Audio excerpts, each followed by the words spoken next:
алайҳи раиси Умед 88 аз ширкатҳои маъруфи нафту гази тоҷик боз як парвандаи ҷиноӣ барои баррасӣ ба додгоҳи олӣ ворид шудааст.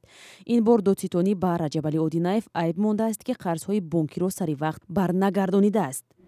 агар ҳозирам оно хоҳанд ки маблағи зарарро барқарор кунанд, он гоҳ ин масъала метавонанд муроҷиат кунанд ба суди олӣ ки бори дигар мавриди омӯзиш ва баррасӣ қарор дода шавад. парвандаи дуюми Раҷабалӣ Одинаев баъд аз эълон шудани ҳукми қабли ӯ боз шудааст. раиси додгоҳи олӣ гуфт, ин парванда муҳри махфӣ надорад. аз кирдорҳои ҷинояткоронаи роҳбари ин ширкат зарари зиёди молиявӣ ба бюҷети давлат, ба бонки давлати амонатгузорӣ амонатбонк ва чанд ширкату корхонаҳо расонда шудааст.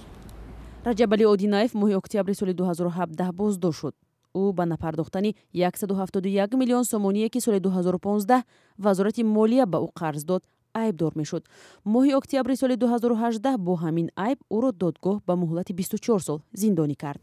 ба муҳлати 1 сол қарз гирифта буд, қарзша дар муҳлати муқарраршуда барнагардон ва пас ташкилоти қарздиҳанда ба суд муроҷиат кард ва суд инро дар доираи қонун баррасӣ ва қарори худро қабул кард дар хусуси баргардондани маблағҳои қарзашон ва аллакай ин ҳалнома эътибори қонунӣ пайдо кардааст.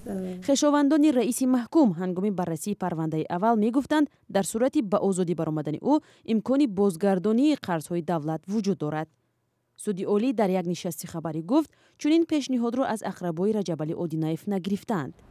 ҳамин гуна пешниҳодҳои расмӣ нашуданд, на аз ҷониби ҳимоягаро, на аз ҷониби хешовандони наздики роҳбарияти ширкати Умед 88. феълан маълум нест ки худи Раҷабалӣ Одинаев ба парвандаи навбатӣ ва гуноҳи эълон шуда чӣ назар дорад.